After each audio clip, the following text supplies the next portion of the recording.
Teachers of Reddit, what is the biggest holy crap red flag of any kind you've seen from a student? Hey everyone, just before we get into this video, as you might be able to tell from the title of it, this one's going to cover some heavier topics that specifically involve children. If for any reason at all you don't want to hear about these sorts of things, then I advise you to click away now. Thank you, and let's get on with the video. Taught second grade for a while. Had a female student who always wanted to peek down people's pants to see what color of underwear they were wearing. Had a few serious talks with her and her mum, and she eventually stopped doing it. Turns out she was being abused at home, and her father and uncle used to do that to her all the time. Another teacher of hers in 4th grade picked up on it and reported it. To this day, I hate myself for not picking up on that and dismissing it as a weird kid. The reason I'm extra hard on myself is because I actually considered abuse while debating how to bring this up with the child, but I set it aside because she didn't show any other telltale signs of childhood abuse. She was fairly well adjusted with other children socially. While not the most academically gifted child, she was always trying hard and answering and speaking in class, quite confidently, speaking in front of a class of 8-year-olds. So I disregarded potential abuse based on these factors. I live and taught in a country in Asia where there isn't a lot of government or police support when it comes to cases of assault, yes, even with children, and no concept of a mandatory reporter. The police, judiciary, and society don't deal with it well either, because of logistics or apathy. I couldn't just make a report to err on the side of caution unless I had something to base it off of. From what I know, there were some potential issues that her 4th grade teacher noticed and had a conversation with her mom about. The teacher had the girl speak to a child psychologist, and this came out. The mom did not know about any of this happening. When they figured this out, the mom moved out with the daughter and another young child, and is separated from the father. They filed a case with the police, and I'm unsure about any further details. I left the school very soon after and moved to a different state a few years ago, and found out through an ex-colleague. Edit, 11 months later. After this post brought back some memories, I did some digging through ex-colleagues and the school to try to find out what happened to the student. The father was eventually charged and is currently in prison. Her uncle, the father's brother, was absconding, and I don't think they've caught him yet. The mother moved back to her hometown with the girl and a younger sibling, and they've been there for around 2 years now, and she is currently enrolled in 8th grade in a local school. A fellow teacher of mine tried to get the girl to go to counseling, but they discontinued it. Again, I don't have details about why or how she's doing now. Story 2.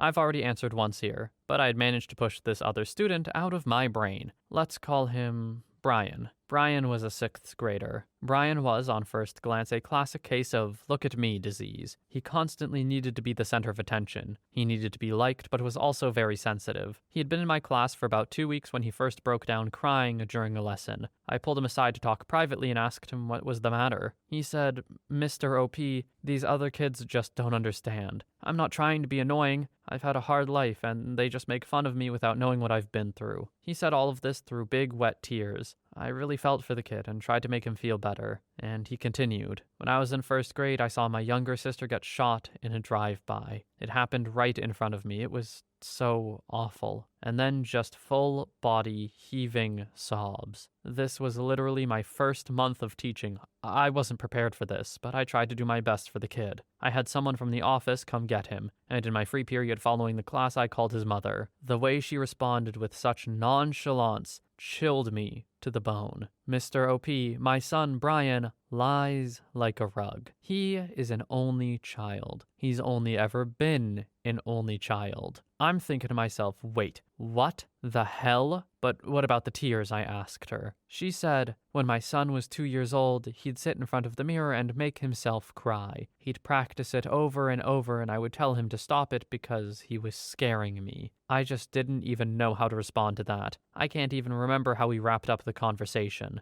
The next day, Brian starts crying again in class. I pulled him out and I told him about the conversation I had with his mother. He raised his head up, his face stained with tears, and he has the biggest smile on his face, as if you had told him we were going to stop at McDonald's on the way home. Not elated, not benign, just pure, waxy-faced nightmare fuel. Since that day, I pegged him to become one of those kinds of serial murderers who burns through a ton of different identities. I actually came across some social media posts years after the fact, and he's a drug dealer now, so I guess that's better than a face-eating murderer. Brian cried maybe once more in my class after that day, but he seemed to realize I wasn't falling for it. I do believe him to have been a sociopath, not a psychopath. It wouldn't surprise me if he was still a sociopath. This was easily the most manipulative kid I ever taught. In spite of his mother's comments to me, he still had her fooled most of the time when he got in trouble. She often claimed that Brian's teacher had it out for him. Edit. Yes, he might also be a face-eating murderer. I concede I can't know that for sure. Yes, he probably would have been a great actor. We didn't have a drama department/class in our middle school. I was working in the inner city at a school that was falling apart, literally and figuratively. Lots of parents don't get their kids the help they need for a variety of reasons. Sometimes they're crappy parents. Sometimes they work crazy hours to raise a kid or several kids on their own and get overwhelmed. Sometimes they're in denial. I can't really say what Brian's mom's case was. She meant well, but I think it was easier for her not to confront the path her son was going down, hence the whole drug dealer thing. I won't reveal exactly where I worked, but it was name-checked in California Love by Tupac. A few people have called this fake and/or called me a liar. I taught several years ago for a short period of time. Average burnout time for teachers is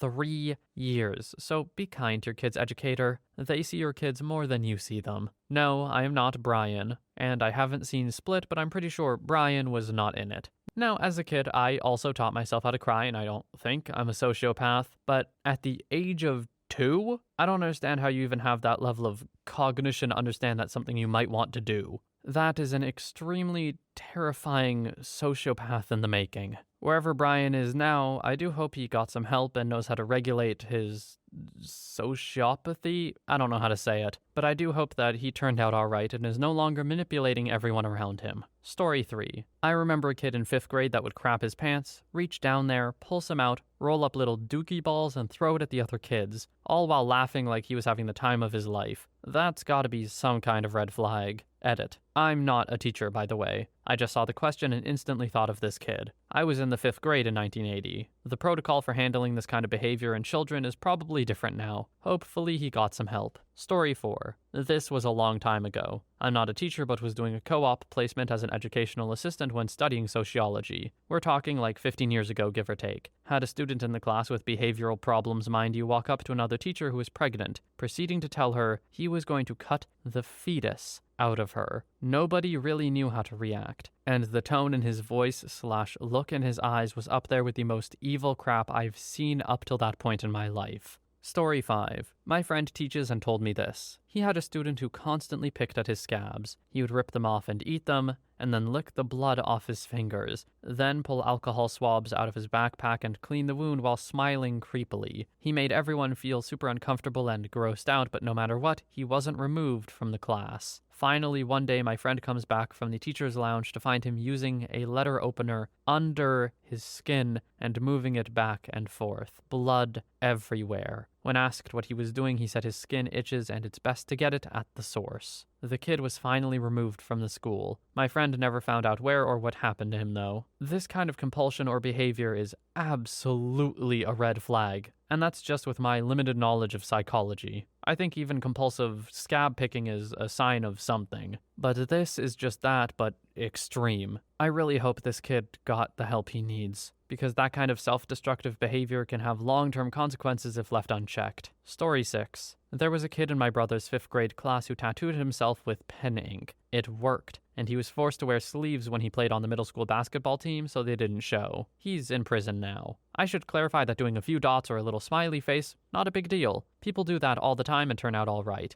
This kid did his entire arm down to the elbow. Story 7. I subbed for the 6th grade teacher a lot. She had this student who seemed like a harmless but obviously mentally and physically disabled kid. Whenever I saw him, he was calm, drooled, and carried an iPad so he could semi-communicate. He didn't seem 100% there at any given time, but like I said, he seemed harmless. Halfway through the school year, the teacher I subbed for decided that I should probably know to steer clear of this kid if he gets in any sort of mood other than calm. Like, if he's upset that it's cloudy, I can't talk to him. He also had an adult that followed him everywhere. I assumed this guy was a para, people that help IEP kids, but no, he was a legit handler for this kid. Took me a while to dig up this kid's backstory, but apparently this kid had to be drugged to high heaven just to be at school, hence the drooling and super passive behavior 99% of the time. Apparently he's ultra crazy aggressive, and if he gets into any bad mood, it means his drugs are wearing off and he's a ticking time bomb. His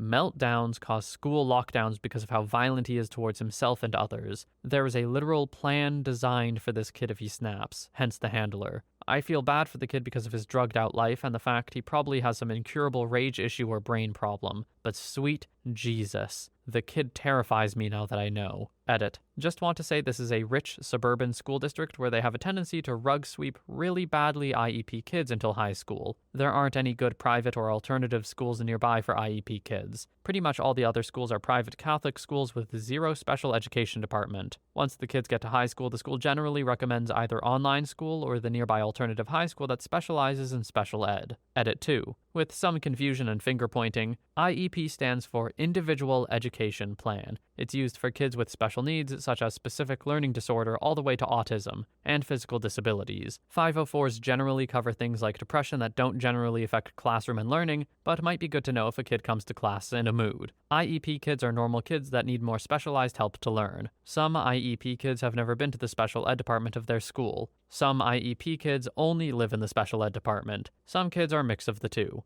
IEP kids are not monsters or bad. They're just kids. I don't hate them and I don't fear most of them. Just this kid I'm scared of. But I'm still his teacher when I sub, so I get over it. Story 8. Mom taught for about 30 plus years. About 10 of them were in a self-contained classroom. So if kids didn't succeed in this self-contained unit, they were expelled entirely, so worst of the worst. She loved the kids and over that time had only 2 that truly frightened her. The common thread was that they had no affect whatsoever. They were never happy, never sad, never jealous, never vengeful, just nothing. At least the kids were angry, frustrated, apathetic, silly, or whatever were feeling something. One of those 2 kids is now in jail for a long, long time. She doesn't know what became of the other. Story 9. I was in charge of an after-school program for junior high and high school students, 13 to 18 years old. One time I was waiting for a 13-year-old girl to get picked up with her friend, and this is the conversation I hear from across the room while they were messing with the whiteboard. Girl 1 draws a swastika. Girl 2, you can't do that, that's bad. Girl 1, why? Girl 2, I don't know, I just know it's bad. Girl 1, it's okay, my dad has it tattooed on his chest. Me, huh? Story 10. Source. Wife is a teacher. 8th grader would smear his own crap on the restroom walls, threaten to assault my wife in the comment section on her classroom YouTube channel, rookie, mistake using your real name as your username, and when called out for it, parents lawyered up and said no one could ever prove his account wasn't hacked, so we had no way of knowing it was him. Later, my wife found a note near her classroom door in his handwriting saying that he was going to shoot up the school, and that he already knew where everyone was going to hide. School went on lockdown and he was later found hiding in the woods behind the soccer fields. When questioned about it, he said he ran because he was scared. I could go on. Story 11. The worst? I had a student with claw marks over her eyes. Like legit looked like someone scratched her eyelid. The whole upper area right under her eyebrow was scarred, and it was too small to have been an animal. Me and a coworker asked about it. She started to get defensive, and once a kid starts stammering and making excuses, you gotta make the call to CPS. I got fired for making the call. I apparently hurt the schools standing in the neighborhood because I snitched, and the kid got removed from her family and sent to another state. Another kid had trouble staying up in class. Turned out his house was at the center of a coke bust till later that year. Fun times. I'm sorry, you hurt the school standing in the neighborhood because you snitched on what could have been a serious threat to a child's well-being? A school. You got fired from a school for that.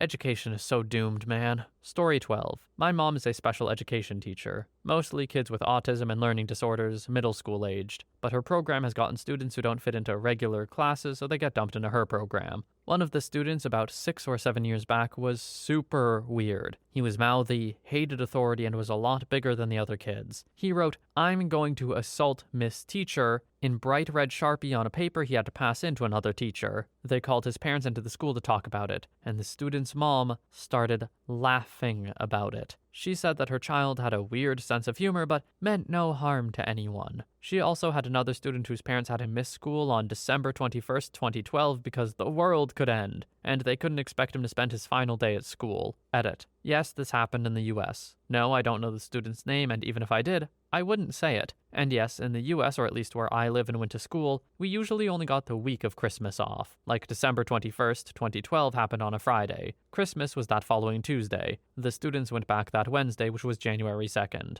OP, you might want to double check your calendar math on that last part. I guarantee you the Wednesday after Christmas, which is on a Tuesday, would not be January 2nd. That aside, though, when you get a parent coming in and completely excusing the kid's behavior, you start to realize how they got there, huh? I don't love that kind of parenting, I gotta say. Story 13. There's a kid in this preschool class, aged 5, that says the most off-the-wall stuff. So far this school year, she has said that her dad is going to come to the school and murder kids and their families, that she has a doll that will come to this other little girl's house and cut her heart out, eat it and cut her legs off, and finally that her dad shoots kittens. At this point, I'm thinking of calling CPS or at least pushing the issue with the school district because there's no reasonable explanation as to why a 5-year-old would be saying these disturbing things. Story 14. My mom used to teach in a boys' secondary. This one kid was generally a jerk. Violent, rude, provocative. One day, the deputy head dropped down dead of a heart attack in front of some kids at break time. Less than 10 minutes later, this particular kid was imitating the teacher dying in front of the others and laughing for entertainment, not in the least fazed by what he'd seen, and had no idea that what he was doing was horrifying. Edit. Just to clarify, this kid was in year 10, so 14 or 15. This was not an awkward way to deal with what he had experienced, he just thought it was funny. The teacher's wife worked at the school too, and when she came back after the funeral, he did his little impression for her too. Story 15. Too late to the party, but my mom has taught for near 40 years. The only kid that ever truly scared her was a kid that used to act like he was sucking up until he thought she wasn't paying attention. Case in point was when she gave everyone a Christmas gift before break. He fawned over how great the gift was and that he would cherish it forever. The second he thought she wasn't looking, he threw it in the garbage. He was 9. Side note, I worked with him at a telemarketing place in high school. I remember when he told me that he'd been diagnosed as a sociopath. He was eating an ice cream cone while explaining it to me and said, basically a sociopath means I would feel the same way eating this ice cream cone as I would murdering a dog. Yeesh. Story 16. Had a kid who would pinch and slap a kid with an infection around his mouth purely to see the pain. When he lost his crap, she didn't flinch, showed no remorse, and was scarily intelligent. I think there may be some issues there. Also, a kid putting a Stanley knife to another girl's throat and laughing as she tried to free herself. The first girl was 8 and the second was 10 or 11. It is my first and only year of teaching. Edit. Everyone is asking about the knife, which is fair enough. I cannot begin to explain how much scarier the girl was, though, for reasons I can't explain. I would genuinely call her some sort of path, but I'm not a psychologist and I don't know the difference. Story 17. I had a student earlier this year who came to me because he was kicked out of his last school, according to him. He was covered in tattoos as a freshman in high school. On the second day of having him in my class, I looked up from my desk while students were supposed to be taking a test to see him miming, cutting off my head with something shiny. When I went back to see what it was, he laughed and hid it, swearing he had nothing. I looked up later to see him doing it again, same thing happened, and I let him go. After he left the room, I found the pen he had been writing with under his desk with 2 small incisions in the cap. I immediately reported it to admin. He was moved to another teacher a few days ago for an unrelated scheduling issue. He threatened to end her life. He was moved to another teacher because of this, and in the third teacher's class, he drew pictures of rifles all over his essays. So many red flags. He finally was sent to the alternative school a few months back, but he'll likely be back. Story 18. I may have set off a red flag for teachers when I was in 3rd grade. I would always pull my pants all the way down to my ankles when I peed in the urinal and obviously would constantly get made fun of for it. Well, it got very tiring and hurtful, so one day when I dropped my drawers to pee,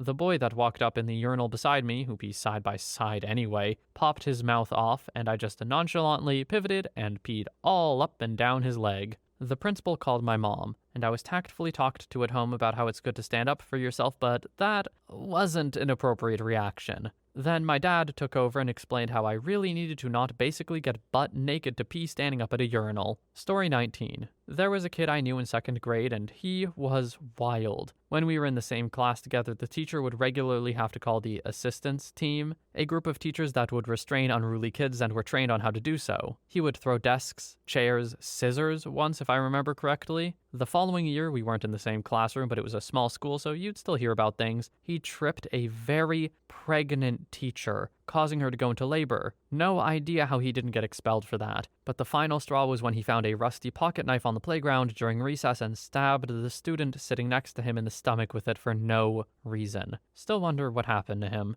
Oh, and he sucked his thumb regularly. Story 20. When I first began teaching, we had a student who seemed to get a lot of satisfaction out of manipulating or hurting others. Her behavior escalated, leading to a brief hospital stint after murdering her puppy. When she returned to school, she bragged gleefully about it and shortly thereafter began writing death threats in blood on the walls of bathroom stalls. As much as I hate to say it, she's one I wouldn't be surprised to see in the news in a few years. Story 21. College professor. Guy just a little bit older than me wrote a paper in which he shared a fantasy about beating the crap out of a younger female therapist for not listening to him about his problems. He was constantly distracting in class, cheated in every way imaginable, and just struck me as off. I repeatedly put in student of concern notices about him because I really thought something was going to go wrong. Shortly after the class ended, he took his newborn kid and ran away to a different state. Story 22. My worst one was first institutionalized at the age of 4. Reading his file was like reading a biography of a serial murderer. He took the life of his family pet. He tried to set his mom's bed on fire while she was in it. He had violent fits of rage and heard voices that weren't there. He had been diagnosed with mental disorders that I've never even heard of.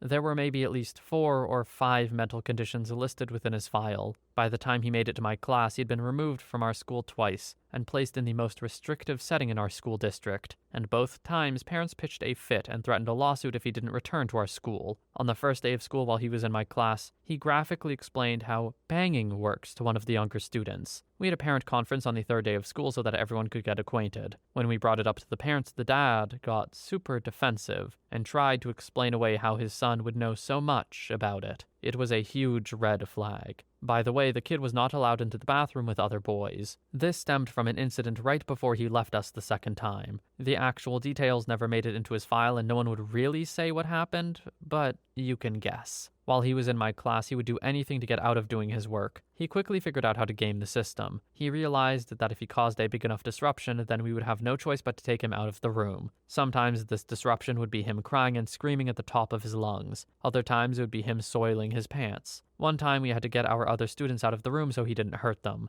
We had to move furniture away from him so he wouldn't throw it at us. Part of his positive behavior plan included time to journal. He would write some of the most disgusting and violent stories. Often the stories were about him hurting other children and needing to be punished. He was obsessed with the death and violence. I kept one of the little booklets that he made. It's around here somewhere. But he was obsessed with Five Nights at Freddy's, and many of his stories incorporated those characters. He would write about burning children alive. Worst of all, the parents would take his medicine for themselves. We never had any definitive proof that it was happening, but I'd be willing to bet a lot of money on it. The mother did say that the psychologist he was going to said to take him off his antipsychotic medicine to see if we would notice. And yeah, we noticed. When he was medicated, he was somewhat manageable. However, when he was off his meds, he was completely and totally unpredictable. Eventually, my co-teacher and I had enough, and we pretty much harassed his mother every single day until she called an IEP meeting. He went on a modified day schedule so that he left at noon every school day. Finally, she put them in the online homeschool program that the state offers. The last time that I saw him, he came up to me, gave me a hug, and asked if I knew that there were glass houses on the dark side of the moon where a bunch of people live. They moved him into another school district. He was 9 while in my class. He'd be about 12 now. His very dysfunctional parents divorced not too long ago, and last I heard, he's gained a lot of weight. I'm assuming that the massive weight gain comes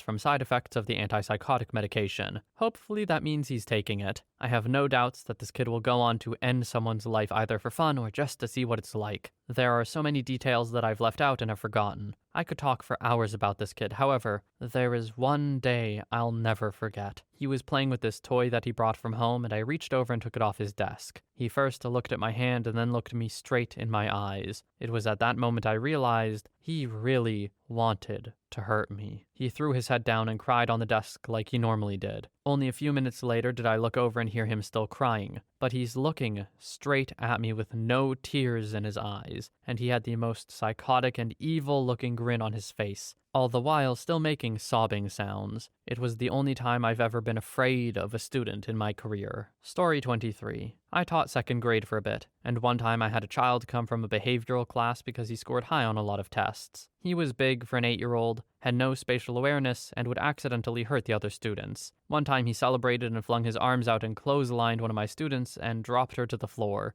giving her a nasty gash and bloody nose. There was a lot of blood. Now, I said he was from a behavioral class, so he was really smart, but was lacking in terms of maturity and other things. He constantly shoved his hands down his pants and would pick his butt and sniff it in public. I would always call him out on it and he would stop immediately. He would also throw fits if I took recess time away from him for no homework or misbehaving. This one day we had a lockdown drill. During a lockdown, no one is supposed to make a sound, and it is extremely serious. He fooled around the whole time. He was giggling, talking, etc. I was very upset with him, so after it ended, I revoked his recess completely. He went ballistic and lost his crap. Picked up his desk and launched it across the room and started screaming and grabbing a pencil and trying to stab himself with it. I managed to restrain him while an aide took the pencil and then took him outside in the hall to calm him down. That didn't really work out, as he kept becoming more violent. Eventually, he was sent home. The rest of the class was pretty mortified and afraid of him. There was a chunk of desk that flew off from how hard he threw it. An 8-year-old. I'm also a male teacher at about 175 pounds and work out pretty frequently, and I could feel how strong he really was when I restrained him. About a month after that, he started making really great progress, and his grades kept improving, along with his behavior. But I honestly was so wary of him for the rest of the year, waiting for something to go down again. Edit. A lot of people are shaming me for taking recess away and saying it's their rest time or time to calm down. Second graders do not rest during recess, and in my classroom, the way I manage it is by viewing recess as a privilege for them. So if they continue to mess up or misbehave, they understand the consequences. You can disagree all you want, but people need to understand that each class can be different, so different consequences work in different ways. Story 24. Easily a kid we called Timmy Touch. Modified first name but same nickname in my second year of teaching. I worked in a super impoverished school that was in a neighborhood that had been totally screwed due to charter schools. It also did not meet certain standards to get more governmental help. Great. So this was mostly Black and Hispanic students, but the occasional low-income white kid got mixed in, hence Timmy. Timmy would regularly get in trouble for having happy hands that found their way into his pants. At the end of state tests, beating it in the classroom. Because Florida, he just stayed and stayed. Until one day I was grading some of their responses in an online reading program. The question was something like, after reading the article, what is something you would change about the way slavery was ended? Timmy's response read as follows. I don't think I would end anything about slavery. In fact, I know some of those slave owners got to assault their black slave women. I would love to know what it feels like to assault a sweet black kitty. This kid was in 8th grade. I reported him and got the hell out of that school after we had a drive-by shooting the next year. Story 25. Not a teacher, but in school many years ago, I had a friend of a friend who was very obsessed with the army and blood/gore. He lacked social skills and kids made fun of him all the time. He asked the stupidest questions in class. One day, some kid made fun of him and went too far. He drew a large pocket knife from his pocket and poked the bully with it, and then exclaimed he had a list in his book bag. The school security guard busted in less than 20 seconds later. He took the knife and checked his book bag, and sure enough, he had a list of about 15 to 20 people on it. He got expelled, and I haven't seen him since the incident. I doubt he's coming back to school. Edit.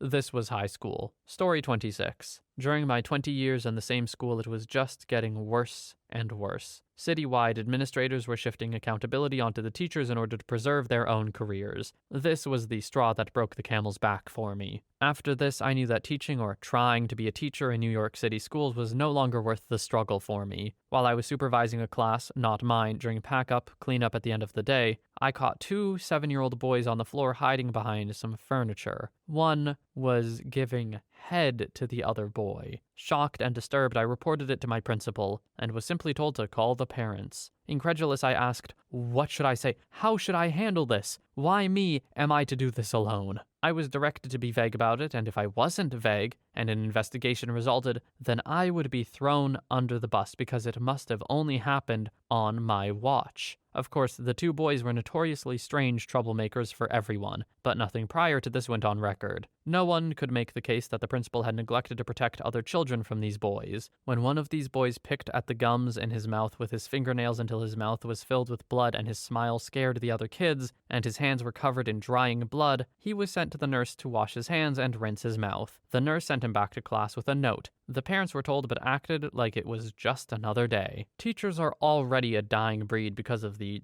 horrific responsibility to pay ratio and just how awfully they're treated.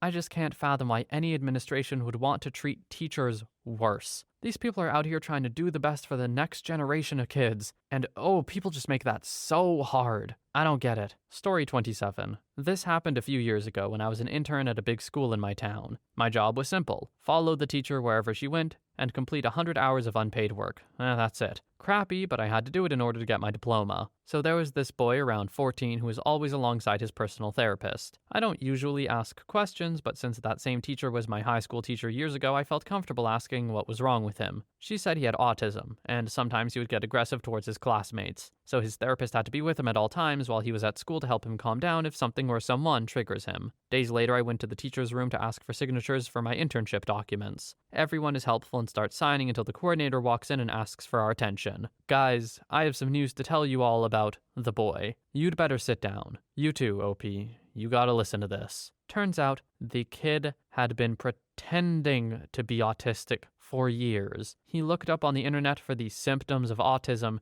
and just used his acting skills to fool even a psychologist and his whole family. His therapist had empty eyes. His mother looked like her son died in front of her. I don't know the details, but it seems a different psychologist did something to him and caught him off guard, discovering his ruse. And people have the gall to say a teacher's life has no thrill. I've been in the teaching career for only about 7 years, and I've already had this and some other similar kinds of crap happening. I can't wait for what the future holds for me. Story 28. Another sad one. There was a girl who was very, reactive to boys. Like, you know how kids would have crushes? She would go above and beyond. She would chase after older boys in class, get all fangirly and stuff, but she's like a 4th grader, so it was a little odd. At least until one of the teachers took her aside and told her not to be a harlot like her mom. Turns out she picked up a lot of those behaviors from her mom and was getting a reputation among the 5th grade boys. So that one disturbed the crap out of me, because who knows what else her mom was subjecting her to. Story 29. A buddy of mine teaches the special needs class in a high school. For him, it was the kid who he'd been told liked to throw things. That wasn't entirely uncommon for his class, but when he noticed the kid was wearing adult diapers, he went straight to the office to review the kid's file. His red flag sense was right. The kid liked to throw crap. My buddy went to OHAS and has managed to keep the kid out of his class. That was last week. This week he's been told that the school is trying to get the kid put in his class anyway. They make money for taking these kids. He's fighting it, but Lord knows which way it will land. Story 30. When I taught ESL in Korea, I had a student who was a rage addict. He was about 11 years old, and this kid was grumpy like an old man. He would hunch his shoulders and put his head down like some grumpy old codger. Usually about once a month, he would lose his crap over something, and it was a volcano that would erupt for a solid 20 minutes. He would totally lose his crap, attack anybody who got near him, and would have no respect at all for adults. I watched an older grandfather, somebody you totally respect in that culture, try to talk to him, and the kid wouldn't back down, and in fact got even more angry until the grandfather lost it with him. The kid had serious anger issues. I would see the emotions rise in him over the course of the month break between fits, and I could tell when it was time for him to fly into a rage and explode. Another kid I taught came from a poorer family where the husband and wife fought constantly. His father was an alcoholic and his mother was a snide, angry woman who ran a small produce stand in the neighborhood market. The kid was purposefully belligerent towards authority in such a way you just never see in Korea. Every adult I knew would just scratch their heads because they never understood him or how to reach him. I tried everything I knew how to do in order to get through to him, or to form some sort of bond with him so I could teach him, or at the very least keep him from disrupting the entire class. Even the other kids got tired of his crap. But I knew it wasn't his fault and I felt bad for him, so I did what I could to show him kindness because I don't think he got much of it at home. Story 31. Had a 7th grade kid move to our school after bringing a knife to class at his original school. Part of the deal that allowed him back to any school was that he had to follow a very specific plan as laid out by the school district. This included sitting dead center front row of every single one of his classes. Within a week, he was pointing at his teachers with his fingers, pencils, pens, whatever worked, pretending to pull a trigger while making gunshot sounds. Not like pew pew pew, but one eye closed, aiming, pop, pop, pop, like closer to the sound of an actual gunshot. He didn't last much longer after that. Story 32. Not a teacher, but was a student with this kid. In 5th grade, he stole some jewelry from his mom and brought it to school to give to a girl. He did this in front of the entire class, which was really embarrassing for her, since she didn't even like him. She cried and said she wasn't his girlfriend, so he started screaming and picked up his desk and threw it against the wall. Everyone froze, and the teacher had no idea what to even do. I can't remember what happened as a result, just that he left the classroom right away to calm down. I moved from that school and went to high school somewhere else. I joined the army right after high school and saw that same guy down at MEPS. He approached me after hearing my name called, and he seemed normal enough and we had a friendly conversation, but friends I kept in contact with said he was still weird in high school. Hopefully he got that out of his system before they let him live fire. Story 33. worked at a sleepaway camp. This girl, age 7, was on the roster but showed up super late, so none of us actually met her parents. She had horrible sleepwalking/night terror episodes. She would wander into the woods and wake up screaming. We had to search through the woods several times to find her. Ended up having to sleep outside of her tent so she wouldn't leave again. She told us she knew she was different when she forced her way out of her mom's stomach. She told all the other girls in her tent horribly creepy stories about how they would all get murdered in their sleep. End of the week comes and parents come to pick everyone up. In the chaos, no one sees her get picked up, but she's signed out on the list. We're convinced she's a fairy. Story 34. I get a bit worried about the ones arrested for setting random little fires. I've had 2 over the years, and both were super creepy and hard to connect with. It was obvious they needed help in a big way, but for various reasons, i.e. parents in denial, they weren't really getting it. I deal with a lot of kids who have been in the justice system, but mostly those 2 set off my internal alarms. Generally, the kids have just had a rough time and/or made mistakes and need compassion, help, and someone to believe in them.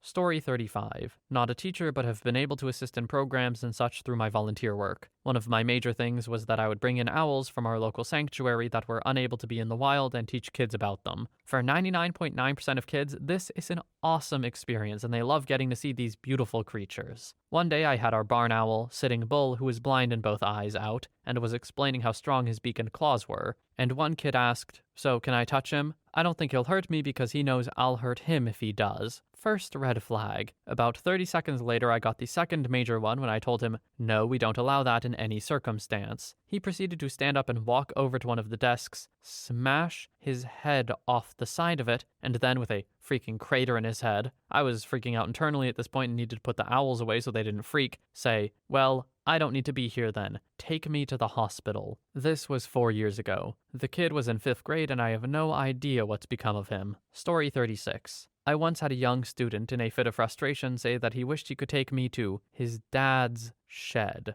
Alarm bells rang immediately, and the boy's family was contacted, since we obviously worried about the possibility of abuse. Upon investigation, it found that the only thing going on in the shed was the boy taking mice and squirrels he caught in his neighborhood and literally crucifying them onto little paddle pop stick crosses. A few had even been set alight. Alright, well, while not abuse, like may have been implied, still truly horrifying, and definitely indicative of something not being quite right. I hope the issue wasn't dropped there and nothing was said about it. At the very least, I hope the parents didn't ignore it, because that would be worst case scenario here in my opinion. Story 37. Not a teacher, but my girlfriend's son raises a lot of red flags for me. The child was diagnosed with ADHD and his father never bothers with him, but it doesn't excuse the extent this child goes to. At 10, he told his classmates his mother lets him touch her intimately. He constantly picks fights with other kids so he can cry and play the victim, and just last month at 11, he told a girl he could not wait to be older so he could assault her. There is a very good chance this child is why I won't be seeing his mother much longer. Story 38. 2016, I was doing a kids camp. I had the 8 to 11-year-old group and we were at lunch. There was a group of girls who were kinda like the mean girls, although generally nice enough. Anyway, I see them huddling around one of the other girls, so I moved in to make sure everything was copacetic. All I hear is, "And Hillary will take all the guns, and we won't be able to protect ourselves from black robbers," and I immediately butt in and explained politics are not to be discussed at art camp, and besides, you're 8?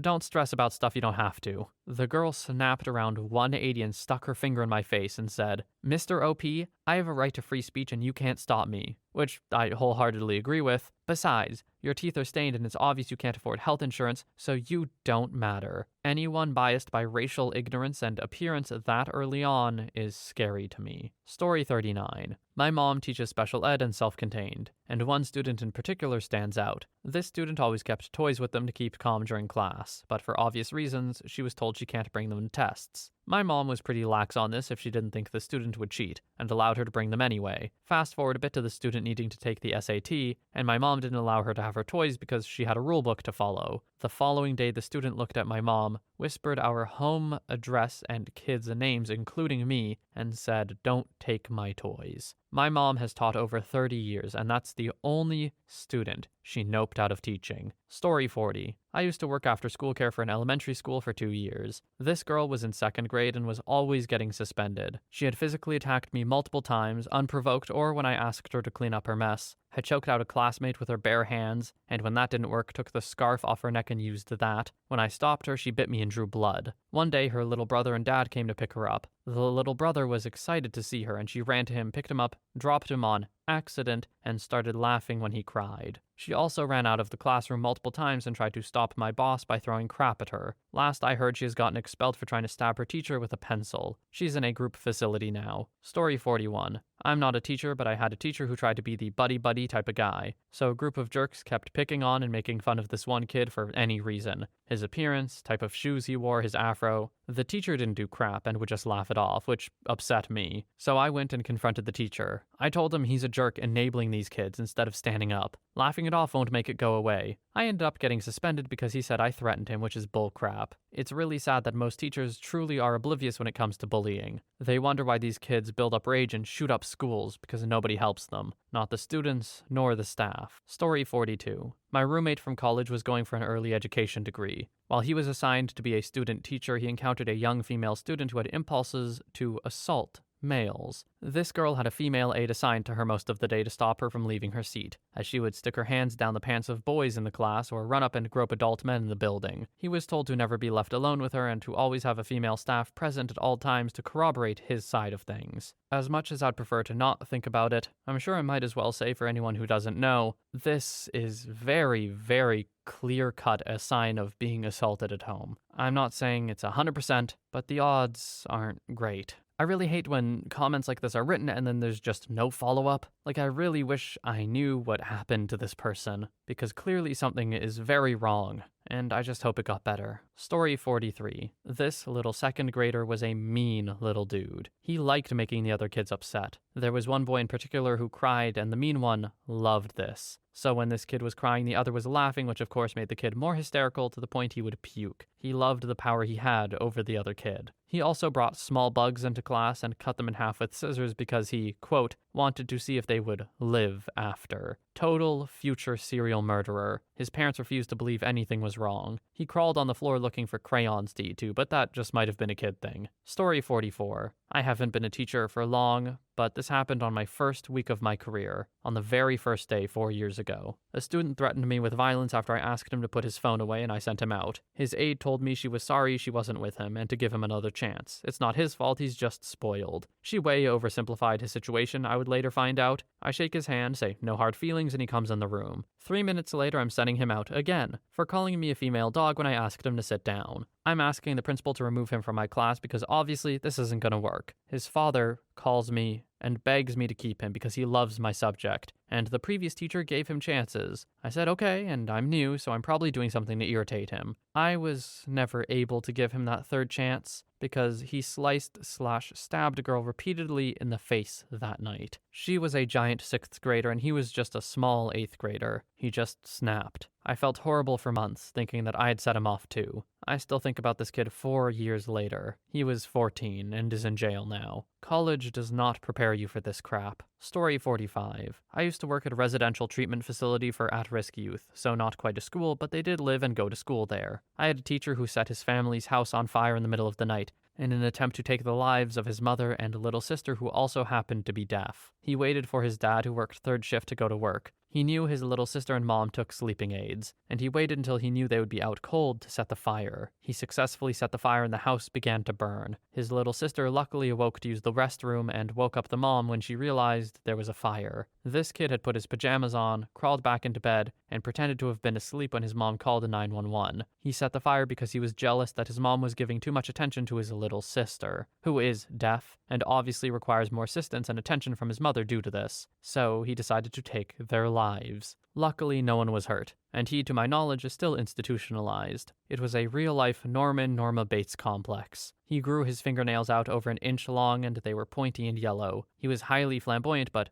dated several of the female residents in the facility before moving to a different unit, where he started getting in trouble for fooling around with other boys in the cottages. But I don't think that his exploration of his sexuality or orientation was any sort of red flag. It's extremely common in an institutionalized environment for kids to take on and explore different sexual identities, at least in my experience while in the field. He slept flat on his back and never moved, which I noticed while doing the nighttime checks in 10-minute intervals. He isolated himself a lot, was manipulative, didn't work well with male staff, / was less responsive, highly dramatic, and romanticized things like him singing at his mother's funeral, which reminds me he sang opera and insanely well at the age of 13. He was never physically aggressive, had a lot of attention-seeking behaviors, and held a grudge if you forgot to or were unable to get into his pod or talk to him at the end of your shift. He really liked me because he had come from our detention center where my roommate worked at the time, so he felt connected to me since we had a mutual connection through her. He loved to hear stories about my cat and just random funny stories about things my roommate and I did, since he knew the both of us, and his family didn't come around much after he attempted to murder them. He wasn't a cute kid, but he had the gift of charm and manipulation. Story 46. I've currently got a student that has this little game he likes to play called Verbally Assault the Teacher. In the middle of lessons, he'll shout things like fake dongs or nipples or something, or he'll flat out refuse to do anything and then scream in my face when I ask him if he needs help with the work. If I send him out of the room, it takes 5 minutes of the class's time to get him out. But yet if he stays, he gets progressively louder and says even nastier things. So I'm willing to sacrifice the rest of the class for peace and quiet, and we have to get everyone regrouped. And then, as soon as he's gone, 3 other kids start to completely derail lessons for some reason or other, throwing pencils, blurting out comments to get others off task, that kind of thing. And on the occasional times when I can't even think straight, I'll let the kids that are showing respect use the computers and have free time, while the kids who are being rude have to sit down with their heads down. This invariably draws some negative comments from them, which I usually ignore. I reiterate and thank those good kids for showing respect and staying on task the entire time. I'm tired of this group of kids. I'm tired of my stuff in the classroom being destroyed. I'm tired of school-provided materials being destroyed. Story 47. My first year teaching, I had a few girls in class that really gave me problems. Their families were well off, and they thought they could get away with anything. At one point, the leader of their little tribe missed like 2 to 3 weeks of school so that her parents could take her up and down the West Coast following one direction. Then the parents had the audacity to question why she was failing. Fast forward a few weeks and I was chatting with a friend who wanted to become a police officer, and he was Googling himself to see if there was any weird crap attached to his name. I thought, great idea. I want to see what's attached to my name. Lo and behold, these girls had written a fictitious 11-chapter story about me doing really terrible, intimate things to them. It was really graphic, like 50 Shades crap, and my real name was attached to the title of this book. I read through it in horror, wondering who else could have read this and wondering what they would think of me. I found out who had written it based on a comments page at the end of one of the chapters. The next day, I had to take the entire printed script into the principal's office, so I could get out ahead of this thing. The police were called, I was questioned, and absolved of any wrongdoing. There were 4 girls who were all involved, and each of them got 2-week suspensions. They were all removed from my class and were advised to stay away from me. The parents of the leader went to the office to ask why her daughter couldn't be in class with her friends anymore. She didn't seem to think it was much of a big deal. I'm glad it turned out alright, but it scares the hell out of me to know what kids are capable of when they don't get their way. Story 48. A university freshman tried to get into my class late, but all the slots allotted by admin had already been filled. He approached me after the first day of class and asked to be added anyway. Very flat affect, no emotion at all. I told him that I couldn't add him, and he replied, "If you don't add me, I'll follow you everywhere, even to the bathroom." I'm not a huge guy, but I easily doubled his body weight. Not the situation to try to make a threat, I'd say. I was nonplussed for a moment, so I asked him to repeat what he just said, and he did, word for word. I could tell this guy was a nutcase. In hindsight, I probably should have reported the incident. Instead, I just kinda laughed it off and walked away. Never saw him again to my knowledge. Kinda doubt that he made a smooth transition into adulthood, though. Story 49. I worked with a kid who was a little Eddie Haskell-ish, but was a hardened kid. In 8th grade would say all the right things to appeal to caring adults, but as soon as you turned your back, he was a holy terror. Bullying others, thieving, selling spice and pot when he could get it, even makeshift booby traps. But once in trouble, the other kid would show up. I could go on, but the gist is, as my assistant principal put it, once a kid is that hardened, you simply have to hope he doesn't one day decide you're his next victim. And courts/foster programs are too overwhelmed to really catch him in the act and get him the help he needs. Scary kid. Fast forward 3 years, I have another student who is a brawler. She gets addicted to her phone, what teen isn't, but cooperative for the most part. Reads at a 4th grade level in 8th grade, and her math skills are about the same. Super caught up in image and thug life, and as long as I didn't trigger her insecurities about intellectual inferiority, she was a joy, and would engage in discussions and attempt the math. I was her pre-algebra and US history teacher. 2 years after that, the boy is a year or two out of high school, the girl is in 10th grade, she and a friend are murdered execution style by a group that included the boy, allegedly, as I think the case is still pending. Both students had sent up many red flags, and many other kids do likewise, but the hardest part of the job is knowing that I only have a minute impact on my students and that their paths may be wrought with such awful things. And the longer I teach and hear the news, I realize that this is common, and there simply aren't enough resources to get all the kids what they need. And those I do impact may never realize my attempts to gently impact the course they're on. Throw in how often I'm reminded that student standardized test scores just don't make the grade. I don't think the kids who were executed or the kids who are facing life behind bars ever gave a crap about test scores. Red flags I see now that I think we can do something about is how we prioritize our children and what each child needs prior to sitting for a standardized test. The red flag is that we're going to need a lot more prisons and prep for more funerals otherwise. Story 50. Not a teacher, but my auntie has a story. When she was a young teacher, probably mid-20s, she was a sub for a high school class. This would have been about 30 years ago now. Anyway, she's in the classroom and there's this one boy in the class. Apparently he was big, like over 6 feet. And when he enters the classroom, he closes the door behind him. The class pretty much went silent watching him. And he says stuff to my auntie about, "We could do whatever we wanted to you, you know. We could tie you up, take off your clothes." He was saying it all seemingly seriously. My auntie was freaked out a bit, but pretended she wasn't. Just told him, "Don't be stupid, go sit down." He did. She opened the door again and made an excuse to leave the room, going straight to the coordinator or deputy principal or someone to tell them what happened, and that she was quite freaked. Their response was basically, "Nah, he was probably joking." I can't remember how the story ended, whether she went back to sub the class or someone else did, but it definitely spooked her. So even if this kid is, quote unquote,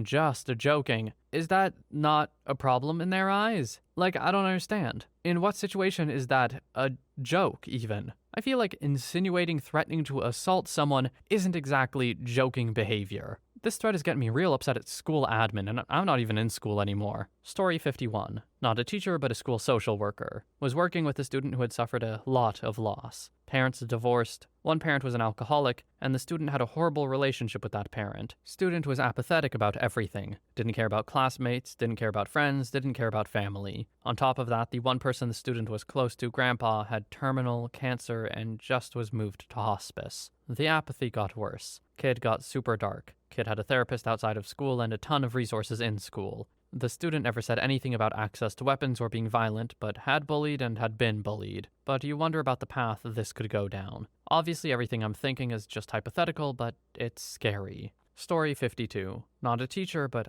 I'm a parent. Our little guy has a former friend up the street. He is 12. She claims she was forced. From what I understand, the little assaulter and her must now alternate school days, as they can't be at school on the same day. I called this kid out as a walking Law and Order episode the first day I met him. Something about him just said, "Oh, I'll be doing life and maximum one day." I can't help but feel just making them alternate school days is a little light, right? I don't know, I always have trouble thinking of punishments in schools because expulsion has its whole host of issues, right? You're taking this kid who already clearly has issues and then removing them from education. That doesn't seem right. But, this doesn't feel good at all. Everything about this is just awful. Story 53. I used to work at an after-school program when I was a teenager. Kids would come to our room after they got out of school and we'd play games and crap until their parents got off work. I worked there for a grand total of 6 years at different schools as I moved up in the department. So I'd say I probably interacted with somewhere north of 1,000 kids. I've seen a decent amount of kids throw up huge red flags. The one that really stuck with me was when a little girl came to me and said that a boy was being mean to her. I went and sat on the ground and asked what was going on. He immediately flew into, "I already said I was sorry." First, albeit small, red flag. He knew what he did wasn't cool before I even got there. However, when I asked what happened, he wouldn't tell me.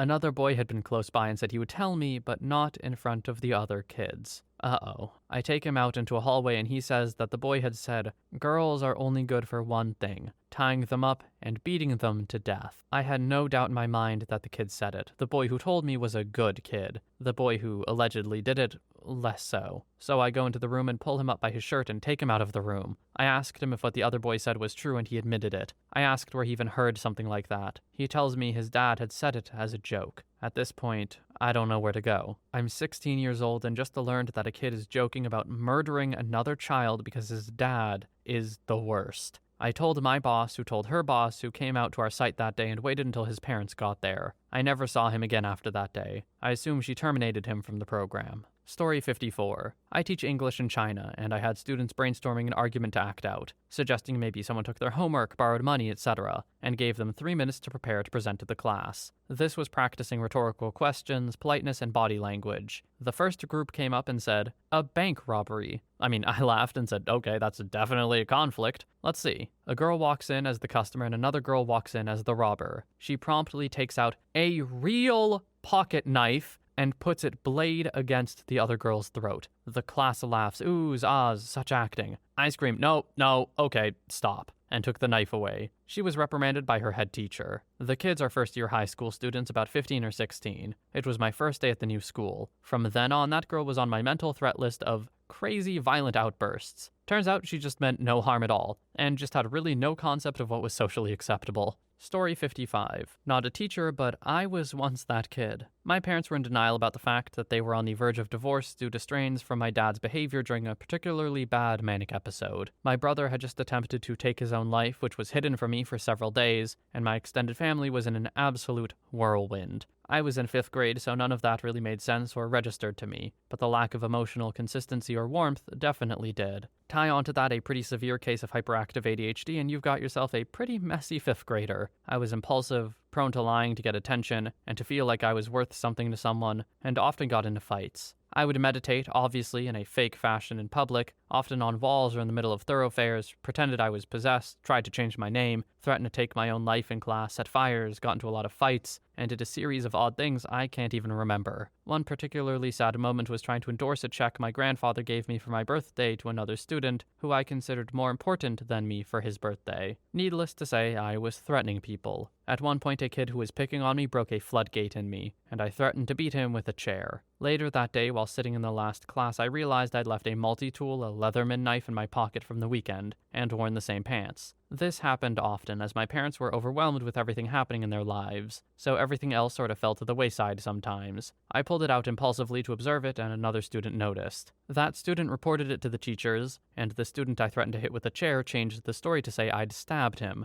I lied and said I'd never brought it. I was expelled. I was scared, felt alone, and felt I couldn't get my basic needs anywhere. I was very sensitive to others, felt the hurt of everyone else, and had no one to turn to for my own care. The reason I bring this up is just to show the other side. I'm not saying anyone is doing this, just adding another side of the narrative. When we see red flags, I feel like it's a good idea to consider what is best to intervene, and be careful not to shut down the empathy zone completely, simply because we feel manipulated or scared. In the context of this thread, I've been thinking of red flags as like things to look out for in terms of the child's environment. Like, I haven't been thinking red flags as in like, stay away from this kid. That seems silly. And as such, I agree with OP here. It's important when seeing these red flags to think about what the best way to intervene is, and not to just act out of fear of the child. Although I recognize that in cases where you are literally threatened, not the easiest, so fair enough. Story 56. I was a senior in high school in a senior-only class tailored for those going into educational careers, so not a teacher yet. I was interning in a 4th grade classroom. Great little kiddos. 4th graders are typically very sweet, lighthearted, and not bratty yet. There was one kid in that classroom, though, that clearly had some issues. He acted out for attention by hissing, growling, threatening curses and hexes upon his fellow students, etc. The threats became more violent as time wore on, like saying he wanted to drink their blood. As the year progressed, the teacher told me he was determined to be on the spectrum, and that he was supposed to be taking medication. However, his grandmother, who was his guardian, didn't enforce this, and instead let him play violent video games for hours on end and never made him do his homework. I asked why his grandmother was his legal guardian, and was told his dad was violent and beat and assaulted his mom while he was in the house. I don't know if he ever witnessed any of this, it was never confirmed, just assumed among the teachers. Dad ended up in jail, mom ended up spiraling out of control and into alcoholism and lost custody. This little boy was messed up. He elaborately drew pictures, and not doodles, detailed pictures of weaponry like guns and knives on the side of his papers in school, and frequently, as stated above, made threats to fellow students. That usually meant he wanted to very seriously maim them or murder them. Grandma didn't think anything was wrong with this boy, so never gave consent to have him work one-on-one with a teacher or aide or counselor. Since I was just a senior in this program for school, I took it upon myself to befriend him, talk to him, smile at him, praise him for all his good work, all those things he needed. I squatted down by his desk during tests and walked him through questions that frustrated him. His improvement was astounding. He stopped acting out as much, the pictures he drew became less frightening and more fun. He drew me a little flower once. I was only there about a year, so eventually this came to an end. That last day tore me the hell up. He had to be dragged out of the classroom when he learned I wasn't returning the next year. He banged his head on the wall, forcing his nose to bleed, and then smeared the blood across hallway walls. The teacher and I had exchanged email addresses earlier in the year, and so she promised to keep me updated about him. I received an email near the beginning of the following year stating he'd been taken away from his grandmother and placed in foster care. He was 9 or so. Broke my freaking heart. I still sit down and cry when I think about him. All he needed was love and attention and a lot of help. But with just me there for 2 hours in the morning and how much that helped him told me he had serious potential for improvement. Instead, I'm pretty sure that if he didn't get placed with the right family, he's gonna be a murderer. No idea where he is now, but I sure hope he got placed right, and I think about him often. I love you, little guy. You're always in my heart. Story 57. 3 years ago, a student was texting my daughter to send pics of her in her tighty-whities. He was her friend's boyfriend. Long story short, I sensed crazy way before this. We got police involved with 2 restraining orders and the school. He then proceeds to show my daughter a knife at a basketball game and says if you tell anyone about my texts, I'll take your life. I researched his Facebook, and his adopted mom posted pictures of his bedroom. It was full of stab holes in the walls along with his bed, and shredded sleeping bag sheets, etc. with the knife on there as well. A little smaller than a Crocodile Dundee knife, FYI. So his mom calls excusing all of this as to him being adopted and born addicted to drugs and having ADD, and that we all needed to sit down and talk this out, including kids. I lost it and said she was a freaking moron, and if she didn't keep him on a freaking leash like any rabid animal, I would. It was like I was talking to a houseplant. He steers clear after the 2nd restraining order. My daughter decides to homeschool. I said he was the type to really hurt someone or, God forbid, shoot up the school. I literally didn't sleep for those months, and the school was minor help at best. Turns out 2 days after he turns 18, he went over to his neighbor's house to help move a couch, new student, and ended up assaulting her and threatening to murder her with his knife. Why did he do it? Because according to him, she wasn't really a lesbian, and she needed to realize/know that. Please watch your kids even if they're in high school, straight A's, or whatever. It's quite the wake-up call. Story 58. I teach English to adults and kids, but I had one student who was very overworked and mentally unstable. He was very desperate to learn English so he could become an offensive coordinator in the NFL. The biggest red flag I noticed was when he would struggle with grammar or remembering vocabulary, he would shake and squeeze his hands really hard. It made me very nervous because essentially I could be seen as the thing standing in the way of his dreams. Eventually, he was showing up unscheduled to my school asking other teachers if they loved him,